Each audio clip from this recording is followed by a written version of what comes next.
Merhaba Oyun Delisi takipçileri, ben Tam arkadaşlar. Bugün arkadaşlar Come Deliverance'ın ikinci bölümüyle karşınızdayım. İlk bölümü izlemediyseniz hemen yukarıda izleyin ki devamını buradan edebilin. Türkçe altyazı gelmiş oyuna. Bir önceki bölüm ben çevirmiştim. Tam 1 saat çevirisi 6 saatte saniye saniye yerleştirmesi sürmüştü. İnanılmaz zor bir şey. Oyunçeviri.com çevirmiş ve şeye göndermişler. Oyunun yapımcısına göndermişler ve oyuna altyazı eklenmiş arkadaşlar. Bu yüzden kendilerine çok ama çok teşekkür ederim. Seri olarak devam edeceğiz. Tabii ki sizin beğenileriniz sayesinde. İsteyenler lütfen videoyu beğenmeyi unutmasınlar. Ona göre sıklığına karar vereceğim. Bence mükemmel bir oyun. Kararlarımız çok önemli. Şu anda kasabamız bir saldırıya uğruyor. En son tam olarak burada bırakmıştık. Biraz kötü görüntüler var. Burayı gördüm. Ne yazık ki.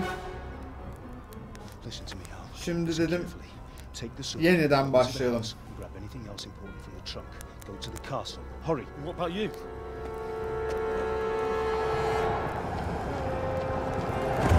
Kılıcı alıyoruz ve götüreceğiz sonra.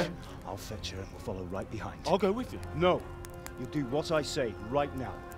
Give the sword to Heretic. If anything happens, he'll take care of you. Tam burada bitmişti. Maceramız başlasın. Tabii ki bir ara sahneyle başlayacağız. Hiç hoş görüntüler değil. İşte Orta Çağ biraz da böyleydi. Hak, hukuk. Ulan sivillere niye saldırıyorsunuz? Askerler tamam da sivillere niye saldırıyorlar? Her yer yanıyor. Haydi. Move it, people! Come on! Come on! Oh, Henry! Thank God! Get inside quick! We have to shut the gates! Get running, people! Come on! Mind this for me. Hayda. You can't go back! Ailemiz için geri dönüyoruz. Get through the gates!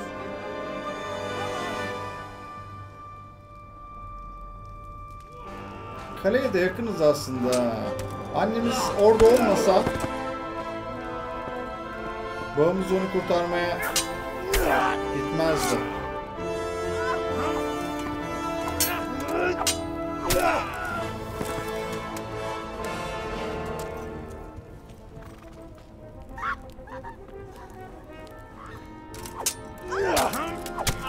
Adam vallahi efsane dövüşüyor. Ve çok güzel yapmışlar. Lan kalleş arkadan! Arkadan bıçakladı ya. İşte böyle. Adam olsan dövüşürdün tek tek. Babamız gitti.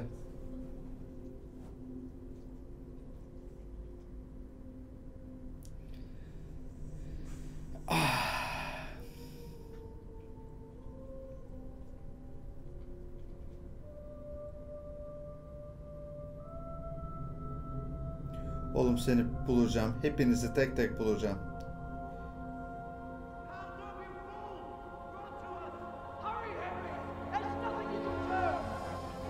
Come on, Hal! You can still make it! Run!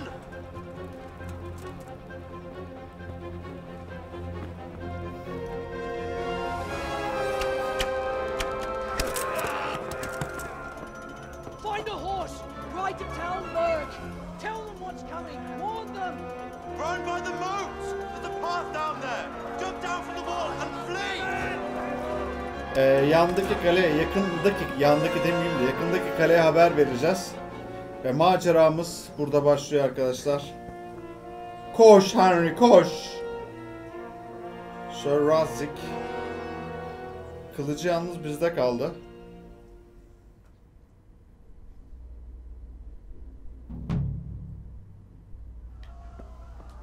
Şimdi B ile koşuyorum. Gamepad ile oynuyorum bu arada arkadaşlar. Bu tür oyunlar Gamepad ile daha keyifli oluyor. Staminamız alttaki sarı, üzerindeki kırmızı sağlığımız. Yanındaki boşlukta düşmanla dövüşürsek o boşlukta da mor olarak düşmanın sağlığı gözükecek. Daha önceki bölümde görmüştük zaten. Hayda. Kadına saldırıyorlar. Bana dokunmayın diyor. Yoksa sizi öldürürüm. Ne çıktı göremedim.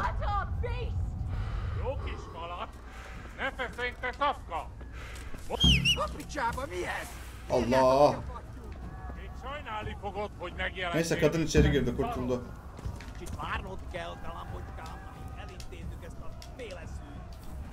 Bin lan! Çabuk! Allah tavuklar kış kış. 4 nala git. Tamam. Ata aldık. Ata alıp git dediler. Üsküdar'a geçeceğiz.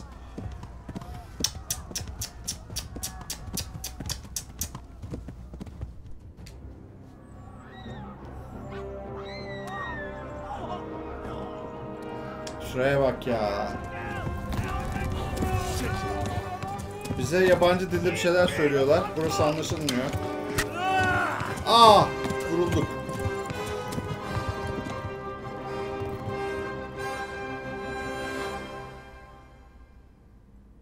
Ne oldu, kaçtık mı? Ne oldu lan?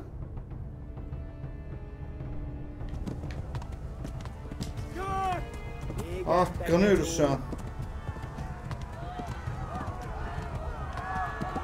Henry sargı yapmayı henüz öğrenmedi. Hızlı bir şekilde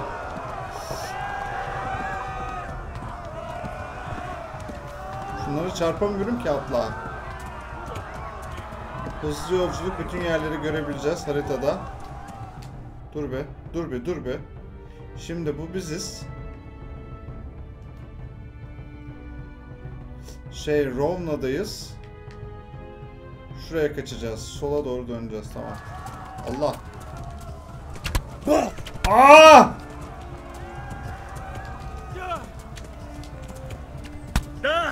Haritaya bakınca oyun durmuyormuş.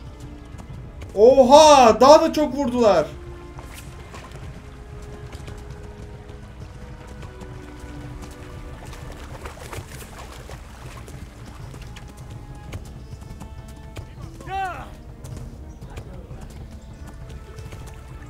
Atladı at. Şuraya girince çıkamadı. Ya daha fazla vurdular bizi, okladılar bizi ya. Koş.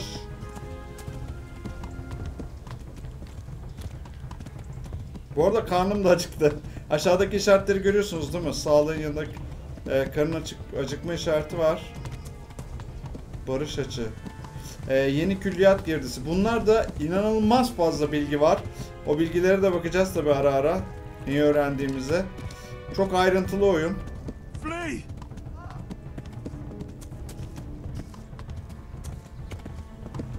Kaçın hadi kaçın. Atın da bakın. Yeşil at görüyorsunuz. Sağlığı sol altta, bizim sağlığımızın yanında.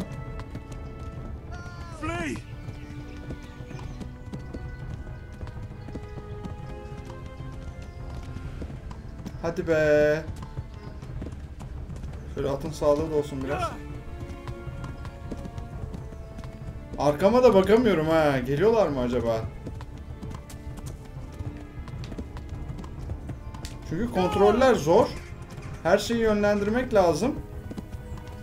Daha fazla okuyarsam sağlığım gitti. Oh, girdik mi? Arkamdalarmış. Ne diyorsunuz lan? Doblaşka. Ben de senin.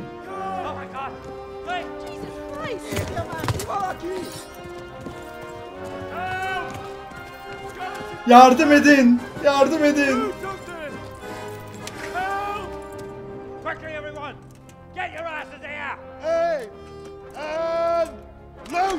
Ulan beni vuracaksınız.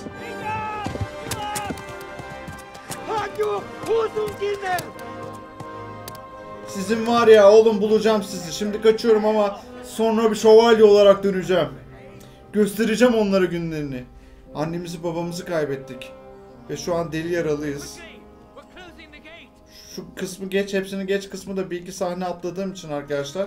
Türkçe olduğundan yeniden başladım oyuna ve her şeyi aynı şekilde birinci videodaki gibi yaptım. Oradan devam ediyorum. Yani ekstradan bir 40 dakika falan daha oynadım.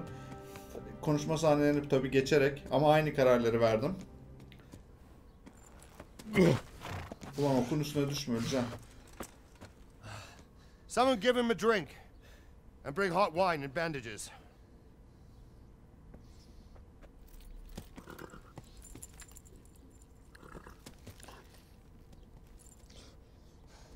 Lan ayağımda ok var. Tell me, boy, who are you and where are you from? What in hell's name happened? I've come from Skalitz. They burned it to the ground. Slaughtered everyone. Who? Who burned it to the A ground? huge army. They attacked without warning. And they weren't Czechs or Germans either. Who then? I don't know. I've never seen armor like it or heard their language. Maybe Tatars? Tatarlar mı? Tatarlar Türk değil bu arada ha. Tartars, you say? Well, we'll deal with that later. First, let's have a look at that leg of yours. Ya da Türk mü? Tatar Türkleri var da Grit your teeth, boy. ben farklı bir pull ırk that olarak out. biliyorum. Bilenler yorum olarak yazsınlar. Ah!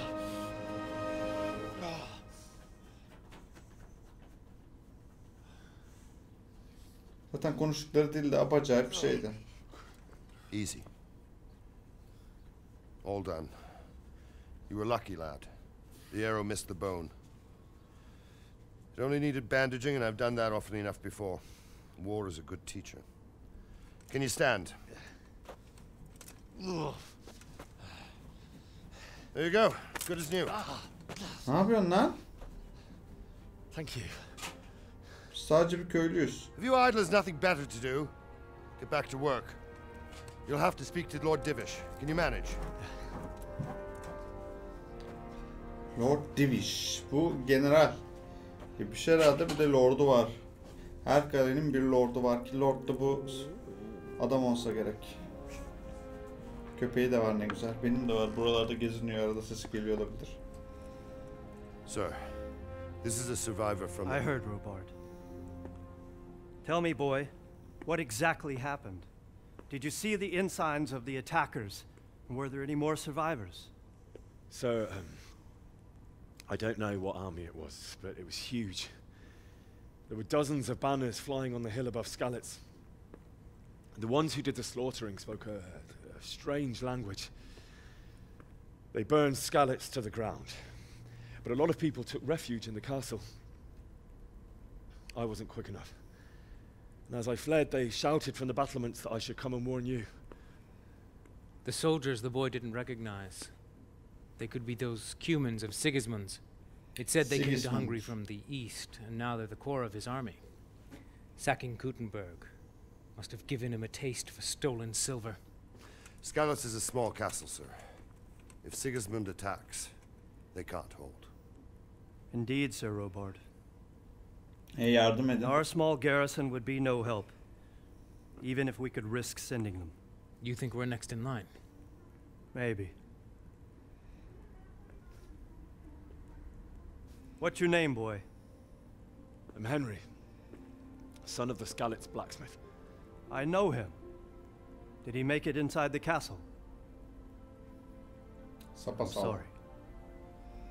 It's in God's hands now. No one else can help us. Anyway, thank you for risking your neck to warn us. Robard, take care of Henry. Make sure he gets something to eat and some rest. Yes, sir. And get all the people inside the gates. We have to prepare for the worst. Make all the necessary arrangements. As you command, sir.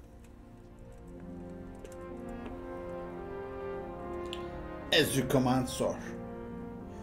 Altyazılar düzgün. Küçük bir iki harf hataları var ama olduğu kadar olmadığı kadar çok zor. Vallahi bravo oyun çeviri. Oyun kaydedilmiş. Sağlığımız iyileşiyor. Ama staminamız az, karnımız aç. Şimdi bizde yiyecek bir şey kalmış mıydı ya? Bakalım şöyle. Envantere gel bakayım. Yiyecek herhangi bir şeyimiz yok. Sargı kullanabiliyor muyuz? Kendini sargılayamazsın. Kanaman yok diyor ki zaten öğrenmemiz lazım. İyi kılıç bizde. Sen misin Sir Robert? Ne haber? You've done well, lad. Eyvallah. I'm sorry for your loss. You must be all done in. Why don't you go to the kitchen and have a good meal? Olabilir, karnım Sorrow aç. is easier to bear on a full stomach. I heard about your father. They say he was a swordsmith who moved to the countryside to make horses. Ne biçim I sesler can't çıkarıyorum understand lan. why he'd waste his talents, but I'm sure he had his reasons. He had a fine reputation. Oğlum gözüm buğulandı, bir şey oldu son anda. Milady, you are fortunate our good lady Stephanie of Talmberg has graced us with her presence. My lady, I'm honored. So this is our brave young man. Welcome, lad. Hoş bulduk. Bojana here will take care of you. No doubt you're tired and hungry. Indeed. How could he not be, poor soul? After everything he's been through, he must be as hungry as a bear, aren't you, young master? Here you are, then. Eat your fill. And a little wine to wash it down. Thank you, my lady. When you're done, you can go and rest with the grooms in the Outer Bailey. No, that won't do, Sir Robard. After all he's been through, he deserves a proper bed. Let him sleep in a lodge in the courtyard. Certainly, milady. İyi yatakta yatacağız, Henry hadi here is iyiyiz. overwhelmed by your generosity. Yes, yes, thank you, my lady. May God reward you for your kindness. Eat up now. You're in capable hands, so I'll leave you to it. Good night. Teyzem de saç modelin bana çok Aynen. ilginç geldi. Kulaklar mı çıkıyor oradan? Guguk kuşu gibi. When you've done, you can sleep in the bedchamber of the courtyard lodge. And don't forget to take off those filthy boots before getting into bed. Tabii ki. Ne demeye çalışıyorsun? Parlak zırh. Parlak adam bayağı cilalamış zırhını. Nasıl parlıyorsa öyle. Benim geleceğimden parlak vallahi zırhı. Hayda. Mercimek püresi al. Niye yemiyorsun? Al. Al. Dur bir iki tane yiyelim de al. Şeye gel, envantere gel. Envanterden mi yemek zorundayız? Ye. Şimdi yiyeceklere gelelim şöyle. Fırında tavuk ye. Ye. Bir tane daha ye la. Hayda, şimdi gözüm kapanıyor. Dur şunları al. Al lazım olur. Tamam hadi uyuyacaksın, dur. Sakin ol. Oh, good God. Yatağımı keşfettim. Peynir. Al. I need to lie down. Aldığımız before I şeyleri split my yemezsek. face open from yawning. Tamam, yırtılmaz, bir şey olmaz. Sakin ol. Şunları da alalım. Fazla cebimizde durursa bozuluyor bunlar. Ya, peynire bence o kadar bir şey olmaz da elmalar ezilip büzülüyor. Kilit aç. Gerek yok. Şimdi yatağımıza gidelim, uyuyalım. Allah! La dur, sakin ol. Direkt yatağa gidiyoruz galiba. Heh. Otur. Üstüne tutunmaya, uykuya dalın. Ne kadar uyumak istediğimizi ayarlayalım. Yat bakalım, ne kadar uyumak istiyoruz. Şimdi gece bu. Dur, nasıl gidiyor? Ha, böyle gidiyor. 11 saat uyurum valla. 12 saat de uyurum. Daha fazla uyuyamazsın diyor. Takat, can. Takat dedi, stamina herhalde. Besin, rahatlık. Uyu la, 12 saat uyu. Hak ettik uykuyu. Sabah 7'ye kadar, gece bir işimiz yok ki. Dedim, bir şey oldu. Gece işimiz var. Gece bir işimiz var.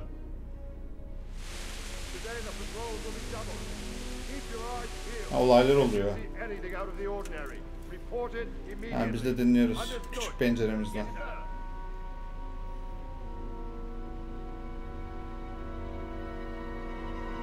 Uyku girmemiş gözümüze. Yes? Evet. It is I, Henry. Forgive the intrusion. I didn't wake you, boy, did I? My lady, no, not at all. But what brings you here at this hour? Saati nereden biliyorsun? Saat mi I var? thought you could do with a little wine. Teyzem bizi şarapçı yaptın iyice sen. It's just what you need to help you sleep. Yani iyi uyutur. Thank you. You really shouldn't. You could have sent a servant. Uşak. I was going to, but to tell you the truth, I couldn't sleep either. I thought of you while saying my prayers. How awful it must have been for you. I came to offer you solace. To let you know you're not Teselli alone. etmek ne demek lan? Thank you. Ayıp ediyorsun teyzem. Thank you kindly. You're welcome. Now, Henry, I know this is all very new and strange for you. But I want you to feel at home Kadın here. iyi ya. Kötü niyete You're düşünmemek not to lazım. worry Bravo about valla. anything except getting better. Ne demek? Ne God dersen? knows you've been through a terrible ordeal. Sorma.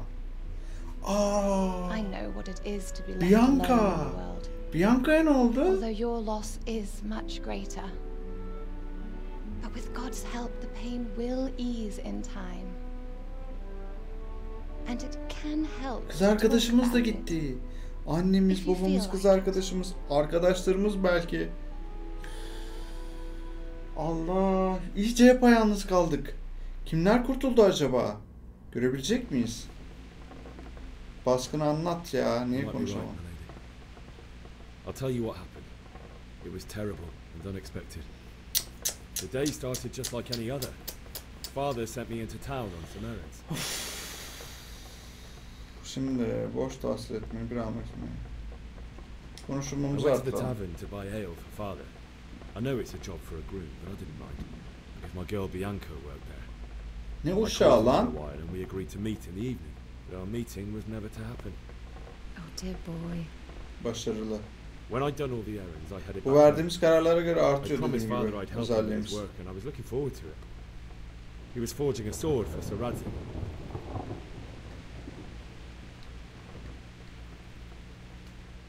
The sword was taking shape when Sir Radzig himself came to have a look at it.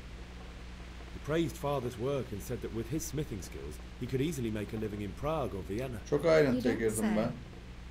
Hep başarılıyız bu arada. Sigismund's horde was already on the horizon, ready to attack the town.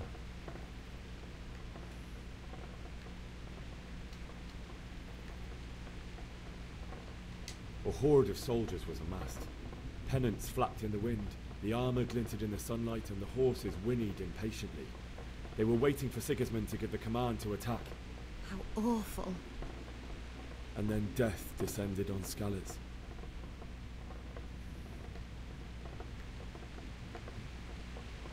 Father told me to take shelter in the castle while he went to get Mother. She was stranded in the town, surrounded by Sigismund's butchers. And then I saw him knocking down one Cuman after another. I never saw him fight like that. But then the leader of Sigismund's raiding party, a knight in full armour, saw Father and charged at him. He cut down my father without a thought. And then he turned on my mother. And he murdered her in cold blood. You poor boy. May the Lord have mercy on Hepsini de their anlattık souls. ha. I ran to the castle like our neighbours to take cover, but I didn't make it. I had to find another way to save myself.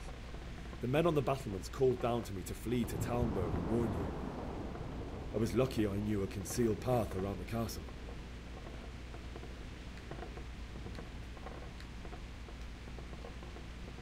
I needed a horse to get to the safety of Talmberg and to warn you all. And with all that was happening, you thought of others like a good Christian. Good Then I Christian. heard a scream. Orta Çağ'da zaten Avrupa Hristiyan biliyorsunuz. She'd been caught by a gang of Cuman savages who planned to violate her. I had Sir Radzig's sword, and even though there were several of them and they were better armed, I had to try and save her. I wanted there to be at least Kızı one person kurtardık. that helped. And I succeeded, even though it almost cost me my life. After that, I stole a horse from them and rode off. Like a valiant knight. I'll Şey never yapmadım, forget sadece that. ıslık çaldım. It will haunt me for the rest of my life. Vallahi unutamayacağız galiba. It's terrible. How could something like that happen? Ne bileyim be. God alone knows why he lets such things happen. You poor boy. I understand your grief, but God is not to blame for the ills of this world. That is the work of Satan and those who do his bidding. Those who are corrupted by Haklısın greed, vallahi teyzem, envy, ne and diyeyim. pride. You must not lose faith, whatever life brings. Fate has not been merciful to me. Haydi and my teyzemin de husband dertleri either. varmış. Although in comparison to the horrors you went through. I was young when I married my husband. It was my father's wish. Divish was a lot older than I, but a woman must bear her lot. Öyle değil be Shortly teyze. after our marriage, before I even got a look at Hülya Avşar Townburg, gibi konuştu the teyze. castle was stormed and my husband was imprisoned. Really? My husband had some quarrel with Sir Havel Medek of Valdek, who decided to resolve it by force. He stormed the castle, burned down the village of Pribyslavitz, and killed many of our men, even the old chamberlain. He imprisoned my husband in the castle and put his own garrison there. That's awful.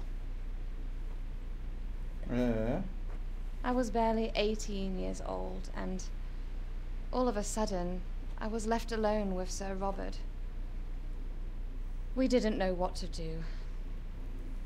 We went to Prague to appeal to the king, and sought help from Divish's friends, but all to no avail.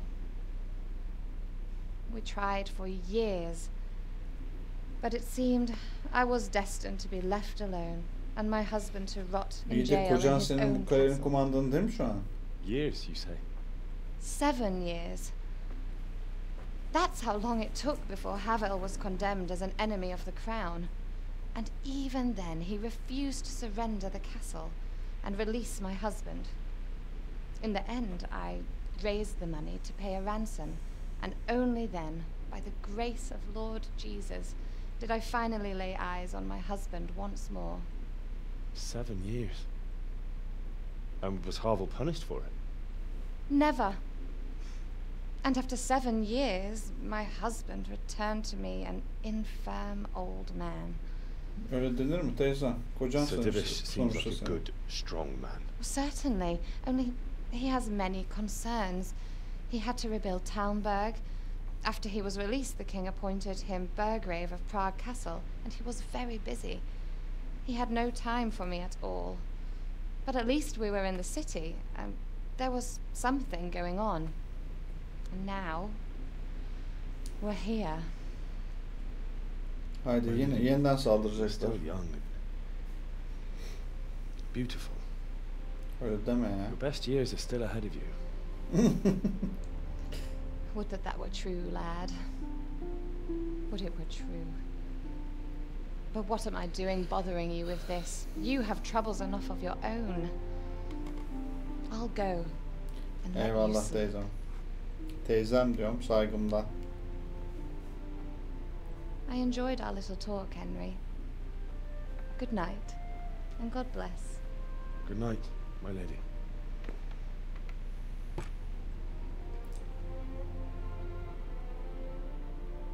Yani çok büyük entrikalar, çok büyük kararlar vereceğiz bence bu oyunda. Şimdi biz yavaş yavaş böyle bir Sir Lord kısmına yakınlaşacağız gibi geliyor.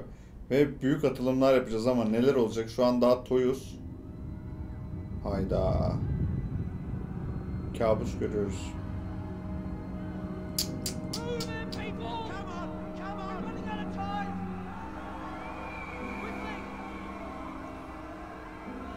İnsan nasıl unutur ki?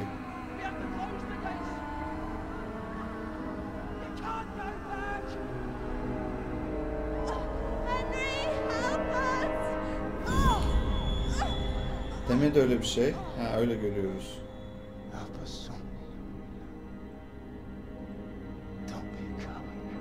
Korkak olmayacağım. Hepiniz öcünü alacağım bunlardan var ya. Sigismund'muş, Ogismund'muş hepsi görecek. Henry, wake up. You don't want to miss this. What is it? What's happening?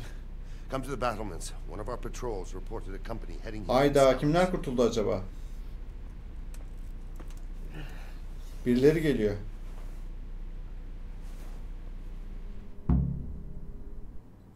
Geçit merdivenlerine, siperlere git. Nerede?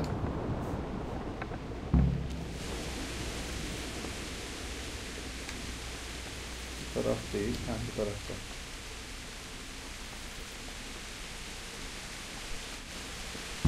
Bu taraf. Well, you've got decent stomachs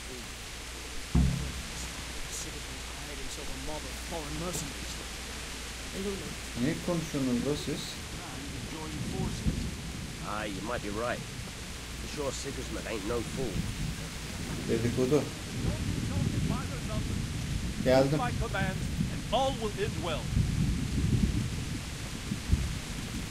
Sor. Neler oluyor? I don't know. It doesn't make sense. Why would Sigismund advance on Talmberg in the night? Especially since he's lost the element of surprise after the raid on Skalitz. Maybe it's not him. Then who is it? The scouts Jivish sent to Skalitz to spy on Sigismund said he'd set up camp and was getting ready to storm the castle. And so Radzig is an experienced soldier. He'd surely hold the castle for quite some time. It doesn't make sense. What else did the spies see? Not much of anything. Before they could get close enough, this huge storm started. Then you were right. Sigismund has a hell of a lot of soldiers, including all manner of mercenaries. An army like that costs a fortune. Well, anyway, we'll find out when they get here, won't we? Aye, we will.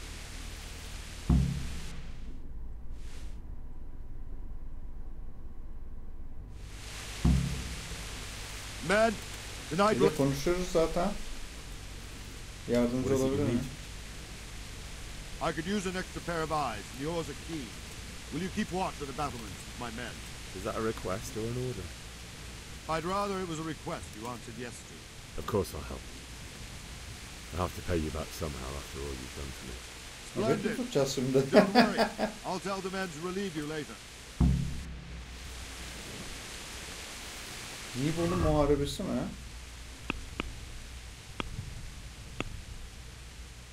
Nasıl bir şeydir o ya?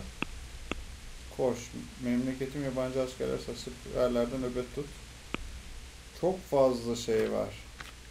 Bu arada karakterimizi görüyorsunuz arkadaşlar. Konuşmamız iyi gelişti. Zindelik, çeviklik, güç. Dövüştüğümüz için çekicilik, görünürlük. Görünüyoruz şu an bayağı. Gizlilik üzerine biraz çalışmamız lazım. İtibar. İtibarımız 0. Rom'da neresiyse. Rom'dan atla koşarken geçtik. Sayıtım genel. 1.1 saat geçirmişiz toplamda. Tamam. Tamamlandı. Şimdi nöbet mi tutacağım burada? Süperlerden nöbet. Ne var la dışarıda? Oha. Oğlum burada şimşek düşmesin kafama. Bir de benim şeyim niye yok? Dur şunu çıkar. Şunu çıkarıyoruz. Tamam. Bir dakika dur be. Şöyle gel. Benim vallahi yok. Gidip uyusam mı acaba ya? Oğlum ıslanıyorum burada, hasta olacağım. Şimşek düşecek. Topraklama da yoktur burada.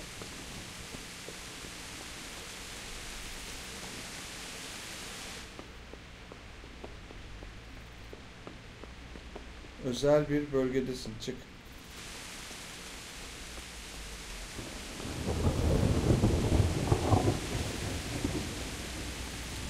Tutuklanmaya karşı tutuklanabilirmişiz. Özel bölgelere girmeyeceğiz.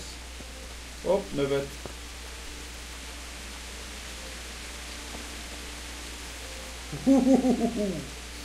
Nasıl çakıyor şimşek?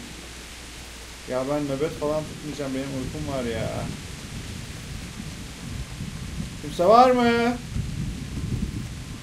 Lan nöbet nasıl tutulur? Bari elime bir şey verdirseydiniz. Gerçi kılıcım var tamam da. Ok verseydiniz dışarı atardık. Bir şey de görmüyor. Dışarıda çıkamıyorum. İç kaledeyiz. Şunu alabiliyor muyum? Ben tutuyorum işte. Muhafız. Good day to you. What do you need? Hiçbir şey. Skalitz halkının kaçması benim için. Şu an var ya karanlıklardayım. I can't imagine how they do. The more wandering around like a stray sheep must be your first watch, eh? Evet. I don't think anything much will be happening today. You can just lean against the wall and wait till morning. Tamam. I'll show you what's. İki muhabbet ediyorduk muhafızla be. Damn.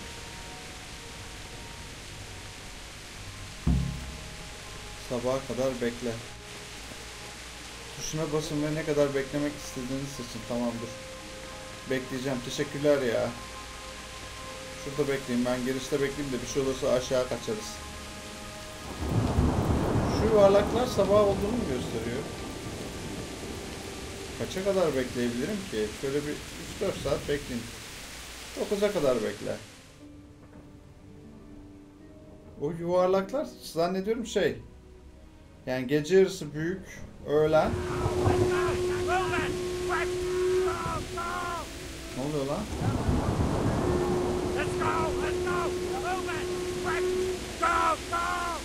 Bir şeyler oluyor. Sabaha kadar bekledim. Saldırıyorlar. Dış kaledeki siperlere git. Gidiyorum.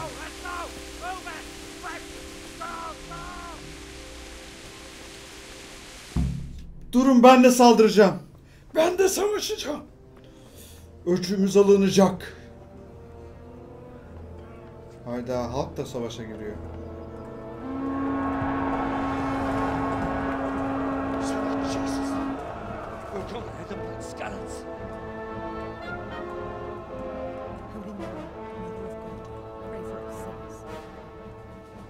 See how the self-appointed king wins the love and respect of his loyal subjects. Indeed, Robard. Sigismund of Luxembourg has a rare talent for winning people over to his cause. We may be in for a surprise, though. I don't think he will set his heathen dogs on us today. Greetings, Lord of Talmberg. Evet. Aa, bizim adam. Bastard who led the attack at Scarlet and killed my parents. Don't be an idiot. Do you want to end up like them? I am Sir Markwart von Aulitz. I Sir come in the name of Markwart. Sigismund of Luxembourg, King of Hungary and Croatia, who has resolved to strike against those who disrupt concord in the land and to restore order in the name of his brother, King Wenceslaus IV. Restore order by burning and pillaging the king's estates. Greetings, Sir Markwart. The efforts of the king's brother to bring order to this chaotic land are undoubtedly noble. It seems to me, though, that he and his army have somewhat strayed. As Burgrave of Prague Castle, I am entirely beholden to the king, and here in Talmberg divine peace reigned until your arrival. To what then do we owe the honor of your visit? Yesterday, His Majesty took action against the enemy of the kingdom, Sir Ratsik Kobila, who has been using the silver from the Skalitz mine to fund insurrection against the crown. Unfortunately, the insurgent escaped. Would you happen to know, noble sir, where he might be at this time? As far as I know, the Sir Radzik of which you speak is the king's hetman at Skalitz. I find it hard to imagine that he would rebel against our king. Nevertheless, I can assure you that Sir Radzik is not at Talmberg. He would be a fool indeed to flee from one castle, where he has little chance of defense, to another, where he has even less. Kaçmış Or do you demek. take the view that my humble manner is any obstacle to your army? Am I to inform the king then that Sir Ratsik Kobila is not at Talmberg and that he has your loyalty? Sir Radzik Kobila is not here, and I have no intentions of getting embroiled in affairs from which I have nothing to gain. Vay. Very well, sir. Politik cevaplar. As you wish. I will relay your words to the king in the hope he will be as well disposed as you seem to be. Those who have clean consciences and goodwill may find themselves well disposed even at moments like this. Vay, There's laflar little cause for joy. boy boy. Farewell, sir. Auf Wiedersehen. Afrida Zeynep. Güle güle diyor. Haydi savaşacağız mı acaba? Verin lan, geç kılıcım var benim. Adam da korkuyor ya.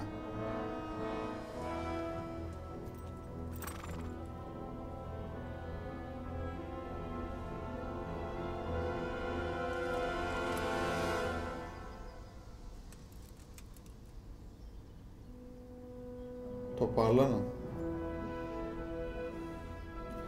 Şöyle yapsaydı tek bir el hareketiyle. My lord, you have my utmost admiration. Get on with you, Robard.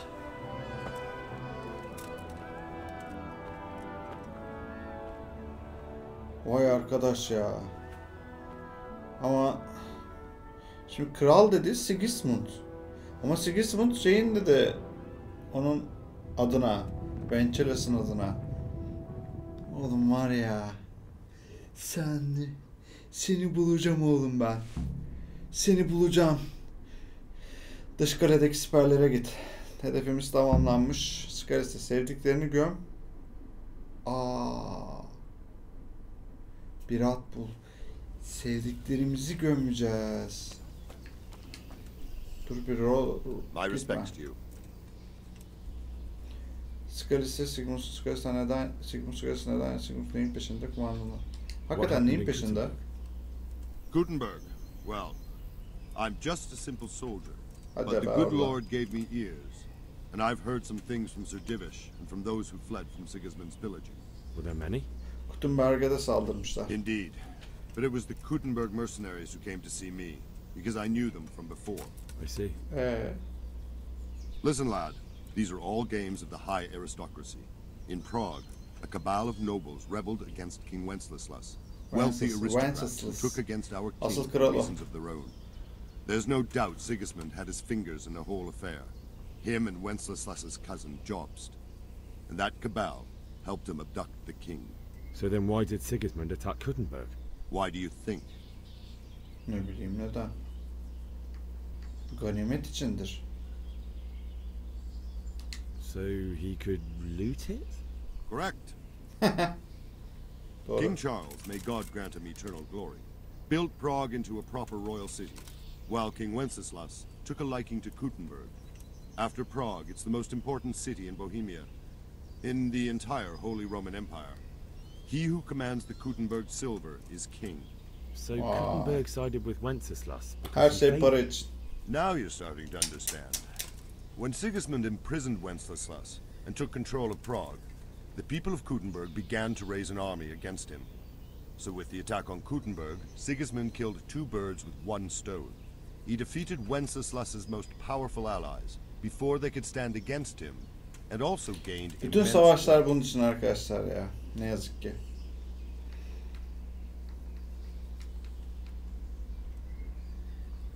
So Robard, I need to get to Skalitz. What would you do there, lad? Sigismund might have left, but the place will be swamped with robber barons, brigands, deserters, and other vermin. And anyway, your lord commanded you to stay here. Tamam. Atmadan çıkar beni buradan. Benim yerimde olsan sen de aynısını yapardın. Aynen. Robard, my parents died there. Tepem atmadan çıkar beni buradan. Leave them to be eaten by dogs. Aynen öyle. My place. Sorry, lad, but I won't take orders. You'll have to wait until everything settles down, and maybe your lord will change his mind. Why did Sigismund burn down Skalitz and then? Neden yaktı? Aynen. That's war for you, lad. Certain lords have resolved to take things into their own hands and eliminate anyone who doesn't share their views. Diyor adamlar. Sivil halka niye saldırıyorsun? Ratzig is one of those. And what's more, he was sitting on a pile of silver that could help King Wenceslas's allies. Yeter bu kadar. Bayağı şimdi kuzeni Jobs var. Tüccar keşfettik. Şimdi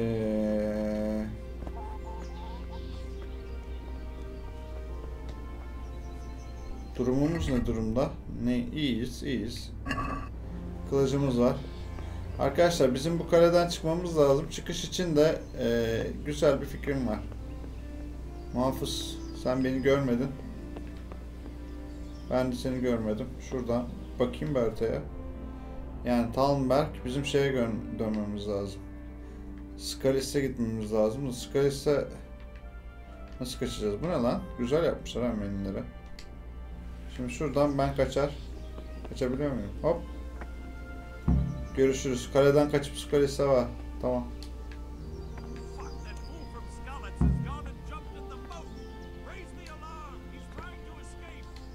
Ne yapacağım başka? Gideceğiz zaten.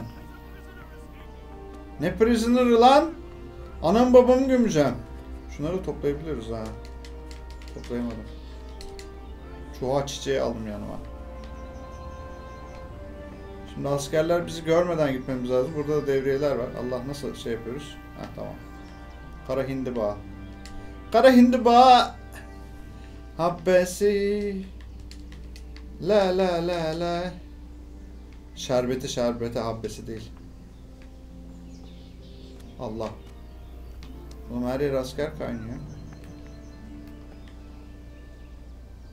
Şöyle yapınca sessiz, gizlilik.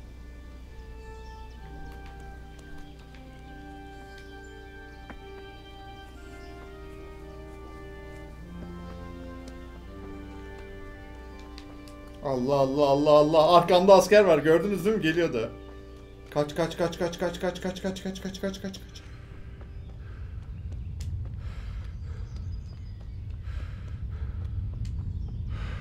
Arkama bakamayacağım. Şu an arkamda. Aynen öyle. Ah! Kaç.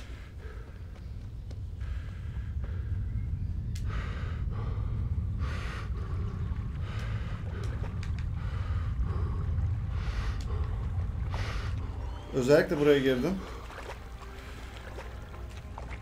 Yakalayamasın beni diye. A'yı görüyorsunuz değil mi? Hedefe gidiyorum.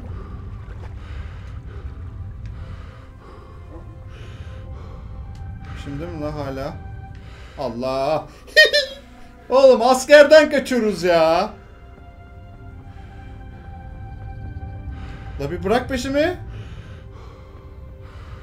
Oğlum nereye kadar geleceksin?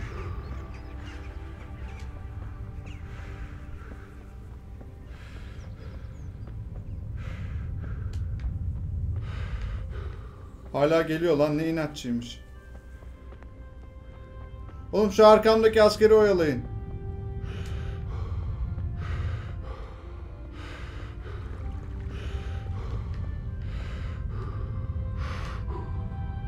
Aa, hala peşimde. Ha bir at bulmamız lazımmış. Atı nereden bulayım lan ben? Koş. Görev tamamlandı. Ha kaçtım. Askere bak, manyak gibi bizi kovaladı. Anamızı babamızı gömeceğiz be.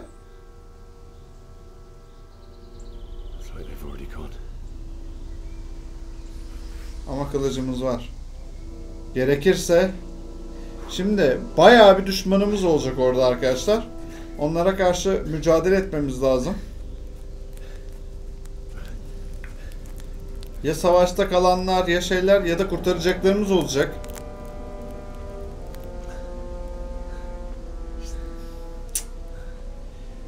Bu arada 1400'lerin başları, daha Mohaç Meydan Muharebesi'ne falan var. Biz buralara gideceğiz yani daha sonra Osmanlı olarak barış, huzur ortamını getireceğiz. Baksana birbirlerini yiyorlarmış.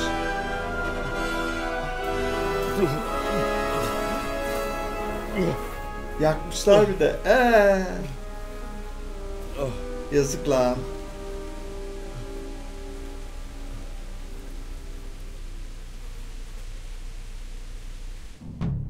Koş. Görev tamamlandı. Koştuk, kaçtık. Kaçtık, koştuk. Oyun kaydedildi. Şimdi yağmala. Ekmek. Çal diyor. Niye çalayım lan? Ölmüş bu. Acıkırsak diye aldım.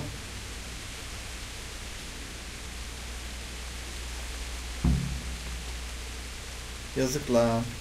O değil de bu yağmurda biz hasta oluruz. Gelincik.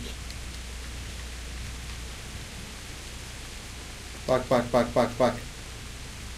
Neyse bir... Soyuyor lan. Gerçi bize de aynı şeyi söyleyebilirlerdi. Ne yapıyorsun lan sen orada? You're in the wrong place at the wrong. Bring it up.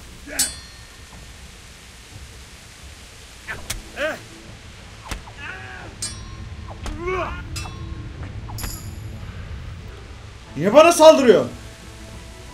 Al. İkinci kılıcımız da oldu. Ötenazi yap. Seni kral adına! Yağmacı! Yağmacı! Biz de yağmalayalım. Takke. Al. Takke iyi gelir ya. Yamalı içlik. Çamur içinde. Bu da.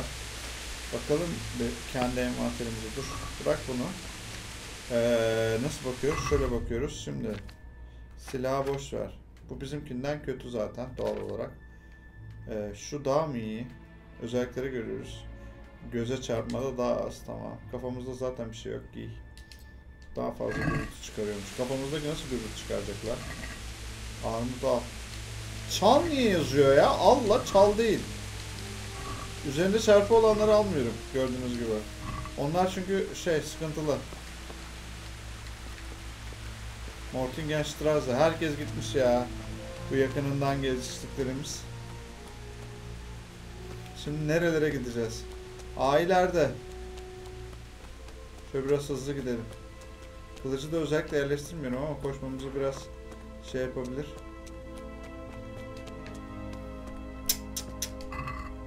Kurutulmuş meyve, sargı. Bazıları kötü durumda. Mesela şimdi yiyeceklere gel.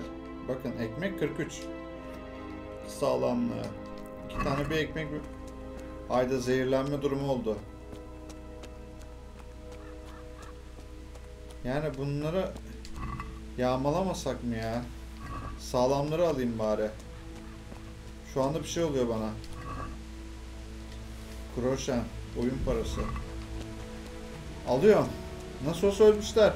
Birileri yağmalamadan biz alalım.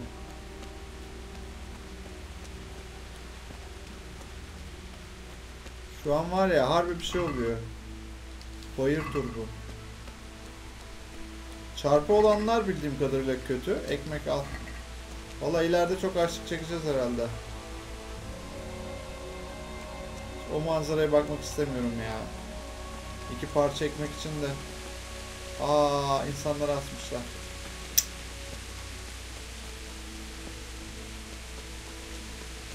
Yazıkla, attan ne istediniz? Attan ne istediniz?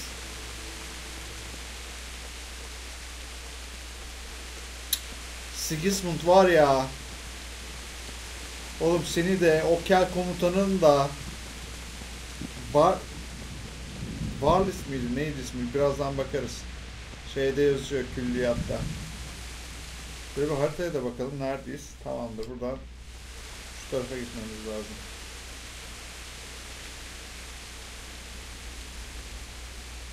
Ya da şuradan kapı mı vardı? Bir saniye bak.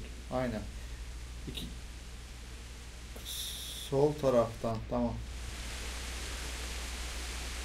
Bu taraftaki kapı da yok ya. Şuradan diyor. Orada zaten hızlı yeri var. Bunları toplayamıyoruz. Doğa çiçeği.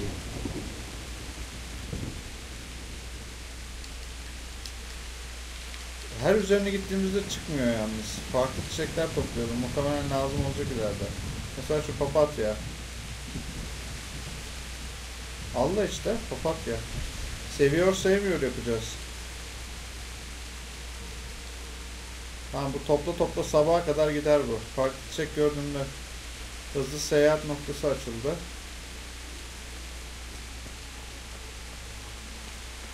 Kaleye giriş burada var mı girişi? Gördüğünüz gibi çitler var. Burası girişi galiba. Annemiz babamız burada mı? Yok, iç kalede. Burası kapalı.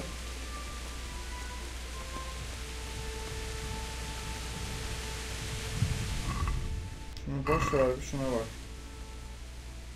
Yani öbür taraftan girişi var ya. Arkadaşlar oradan gideceğiz. Oyun dediğim gibi gerçekçi.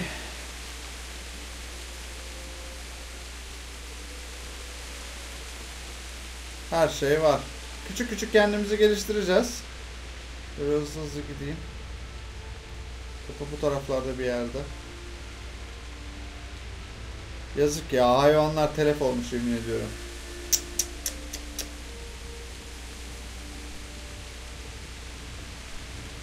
Haydi biri daha var. Adam mı? Vallahi adam oturdu az önce.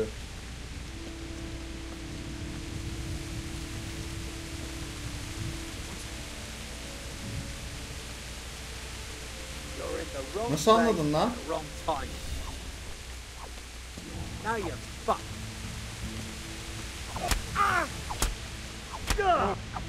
Bakın kırmızı tarafa doğru sağ analogla yönlendiriyorum. Seni kralın Wenceslas mıydı? Kralımın ismini bilmiyorum daha. Bedeni yakala, yağmala. Dur bakayım neyim varmış. Turha gözü. Bu kötü durumda, bu kötü durumda. Sargı bezi al. Kabul et. Yamalı içlik. Aa bir dakika, bunlar parası da yazıyor. Siyah takka 84 kuruş. Al bakayım. Yamalı içliği de al. Deri yelek al. Dur bakalım. Zırh. Bayağı da biz vurduk ya adama da ekstra giyiyoruz. Bu bize ekstra koruyacak. Yani bu daha iyi takkeye göre. Bu da daha iyi. Tamam. Sürekli daha iyi şeyler alıyoruz. Üzerinde de yazıyor neler olduğu. Kroşen al. Ekmek de Allah. Yeriz acıkınca. Vallahi biz yağmacı olduk ha. Da ne yapayım şimdi, hayatta kalma oyunu. Bunlar ölmüş zaten. Birileri yağmalayacak, hiç değilse bizim köylümüz bunlar. Sargı da inanılmaz aldım. Yaralanırsam. Ne oluyor lan? Dur ya, ne uğraşıyoruz biz bunlarla? Şunu at bakalım. Asıl bağımızla uğraşmamız. Lan bir dur.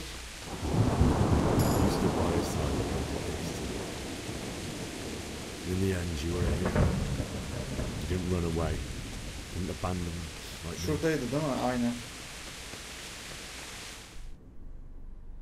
Ara sahne girdi.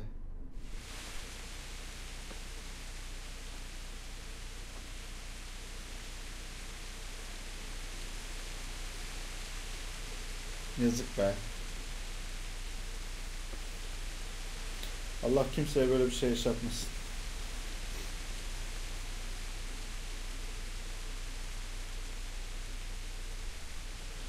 Why did you do it to me, Father?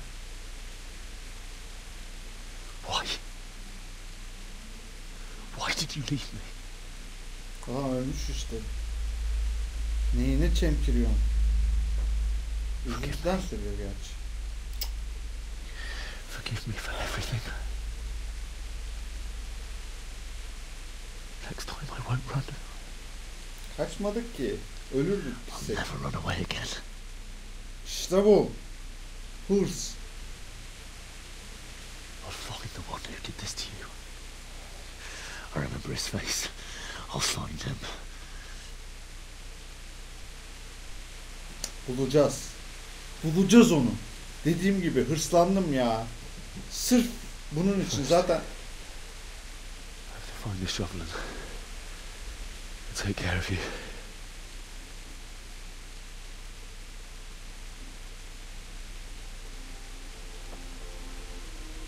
I remember you told me you wanted to lie beside Mother. Ihlamur ağacı.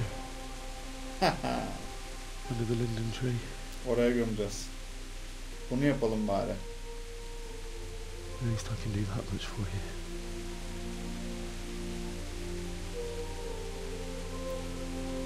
Ay.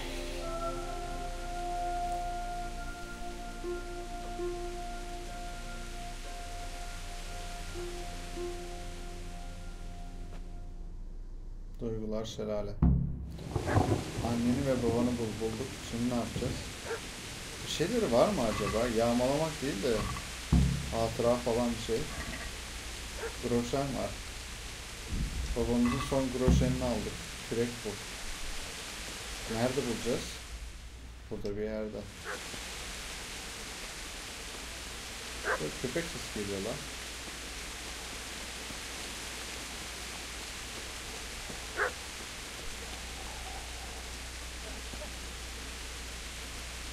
İnsan sesi var. Nerede o ses? Bu taraftan geliyor. Tabi dur. Biri hayatta kalmış. Arkadaşımız mı acaba? Matthew olabilir mi? Bu tarafta değil, dur.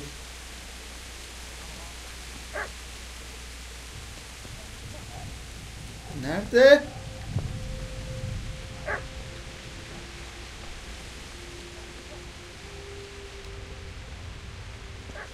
Kim kaldı acaba hayatta? Fried mi vardı? Fried vardı bir tane galiba. Heh gördük. Hadi. Niye vuruyorsun lan köpeğe? Bu bizden biri değil. Get away, you beast! What's going on? It's Mishak. What in God's name are you Bizim doing? arkadaşlarımızdan biri değil. What do you think I'm doing? Digging turnips? The beast just went for me. Isn't that the butcher's? Isn't that body the butcher's? Yeah, that's him. Köpeği iti demeyin lan. What's that got to do with anything?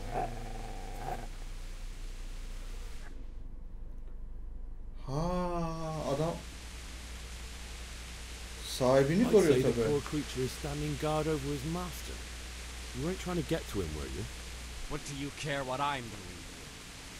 What are you doing? Ne diyorsun lan? Going to bury my parents. Yani. So bury them and leave me be. Tamam. Yağmalamana mı böldüm? Küreği bana ver. Kürek elindeydi. I have to dig a grave. I can't find another. What's it worth to you? I see you have a fine sword. I'll gladly trade you my spade. Ne diyorsun lan sen kürekle? How did you come by it anyway? Yok, sakin. For Sakin oynayacağız ya. Kötü olmayacağız. İyi olacağız. Önce sağduyu. Bağımızın dediği gibi. Bir önceki bölümde. Kafamızı kullanacağız. Ne diyorsun lan? And where will you dig it anyway? Here? You're not going to lay your parents in unhallowed ground, are you? Father said he wanted to be buried here. Aynen öyle. Sakin olacağız. Biz düzgün konuşacağız. Sen nasıl kaçtın bu arada? How did you manage to get away? How do you think I ran? Teresa. Teresa. Do you know what happened to Teresa from the mill? When I fled, the humans wanted to...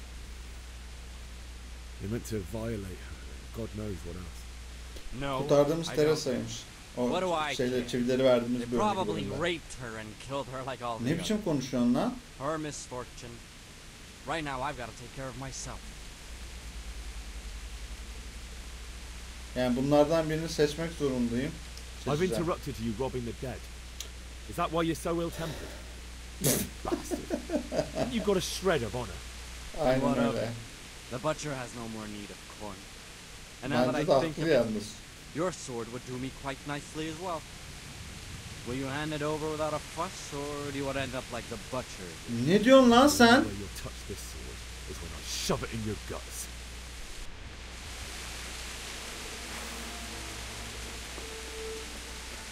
Gel lan buraya. Vurdurtturmuyor oyun yalnız. Kaçtı herif. Gördünüz mü? Çarpı çıktı. Bastım. Çarpı çıktı. Vurdurtturmadı. Dur var, şovu da alalım. Attı oraya değil mi? Aferin lan. Koru. Ha burada. Buradan ödünç alıyorum, getireceğim. Köpek aferin, sahibini koru. Aferin lan sana. Direkt bulduk, tamam. Şimdi onları böyle üzerine gelip mezar kaz ve ebeveynlerini gör. Tamamdır. Alma seçeneği çıkmıyor. Neyse önce kazacağız herhalde. Dur gidip kazalım. Normalde LT ile alıyoruz, getireceğiz tek tek. Neyse son görevimizi yapalım bari. Ama onları kesinlikle koruyamazdık bak. Yani orada ahlamur bu. Orada tek yapabileceğimiz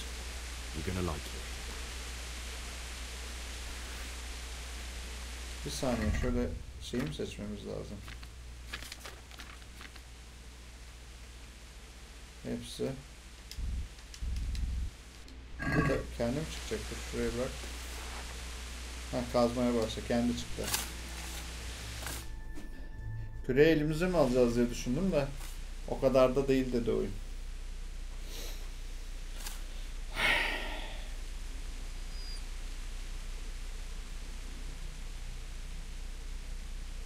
Köpek geldi. Yazık lan. Alice gel kızım. Gel. Benimki de sadece kuyruk sallıyor. Yazık la. İşte hayvanları sevin valla. Şuraya bak. Üzüntünü alırsın.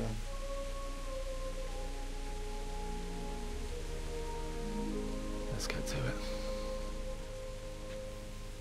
Gel bundan sonra benim köpeğim o. Seni besleyeyim.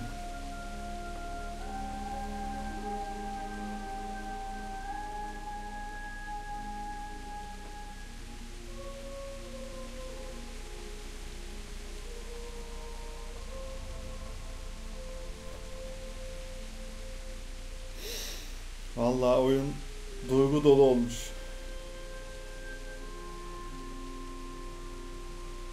Duygular şelale. Damn it all. Aynen öyle. Nasıl yaparsın ya?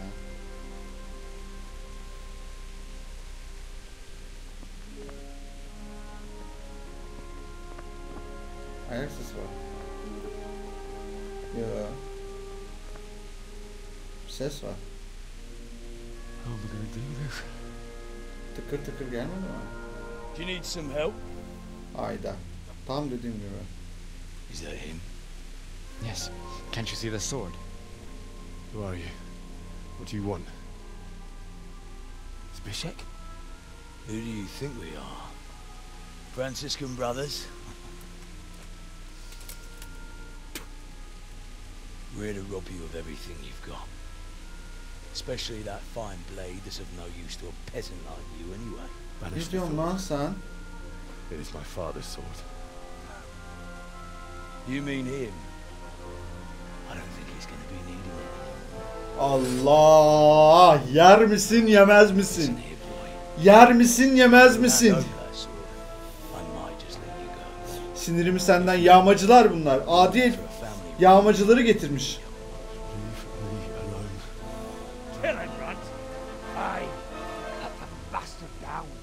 Gel koçum gel. Gel.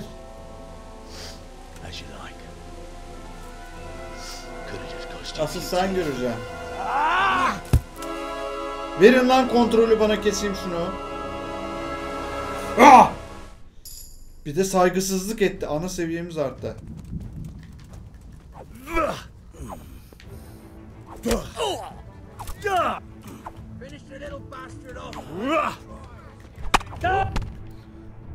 Ne oldu lan?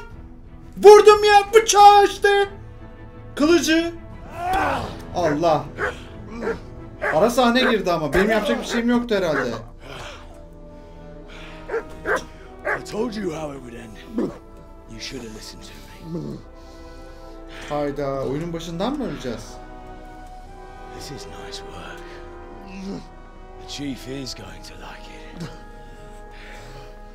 It's new, isn't it? And now, for the maiden bloodletting. Surely your father never would have imagined it would. Kalk lan ayağa, kalk. Adi satıcı, seni de bulacağım. Kalk şunları tek tek al. The old man would certainly know. But I'm just a common killer.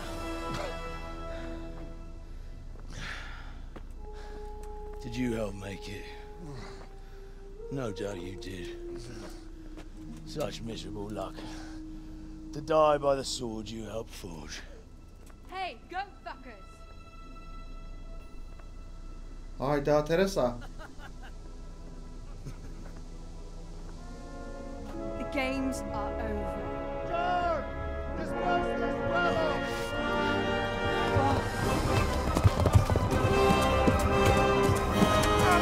Roll up geldi. Roll up mıydı?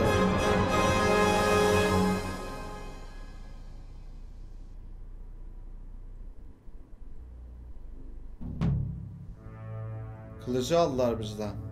Çaldılar. Deep Silver sunar. Oyunun yapımcısı, oyun stüdyosu. Warhorse Studio, pardon, bu asıl yapan. Deep Silver dağıtıcı herhalde oluyor.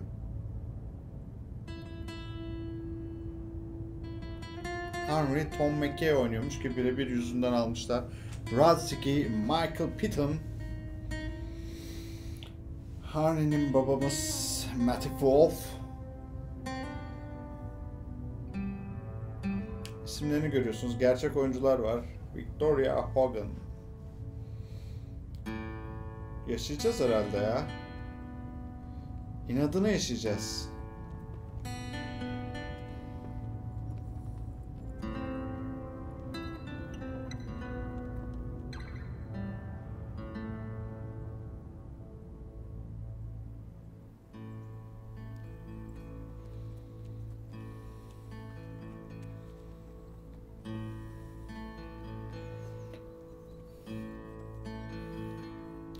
Arkadaşlar ikinci bölümün sonuna gelelim. Uzun bir bölüm oldu. Bayağı oldu ya. Kaç saattir oynuyorum ben de bilmiyorum. Öyle daldım hikayesine. Uzun uzun çekeceğim muhtemelen. Umuyorum devamını istiyorsunuzdur. Videoyu beğenirsiniz. Ona göre sıklığına karar veriyorum bildiğiniz gibi. Ben yoksa bu oyunu oynayacağım. Çok güzelmiş. Özellikle Türkçe altyazılı olması çok iyi. Çünkü birinci bölüm çok uğraşmıştım. İnanın çok zor Türkçe altyazı hazırlamak. Oyun çeviriye tekrar teşekkürler. Onlar yaptı diye biliyorum. Direkt yapımcısına göndermişler çevirileri. Müzik tüyleri tiken tiken etti. Köpeğimizle birlikte yaşıyoruz. Terasa bizi getirdi. At arabasıyla. Ve kaleye gireriz.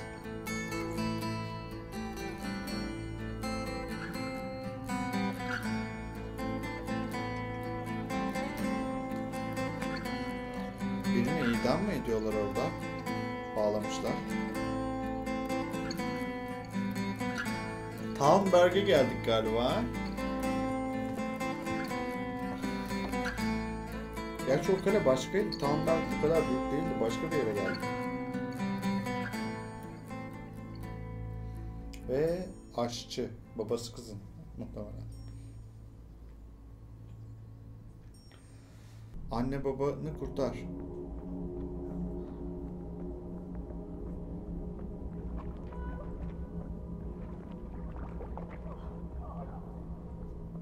Beszarás. És pont mikor kedvem lenne valakiből kiverni a lelket. Hey!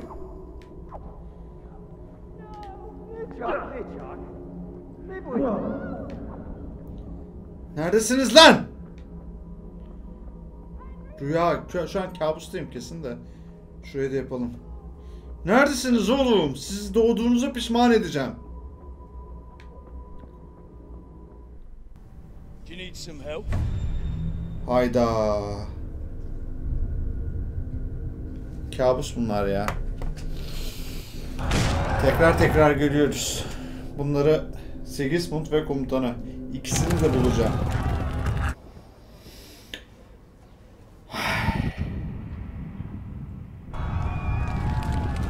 Duygular şelale. Bir videonun daha sonuna gelelim arkadaşlar. Şu anda ekranda iki farklı videomu görmektesiniz. Herhangi birini tıklayarak izlemeye devam edebilirsiniz. Muhtemelen 3. ve 4. bölüm yayınlandığında burada olacak. Yapma be, yapma. Takipte kalın, hoşça kalın.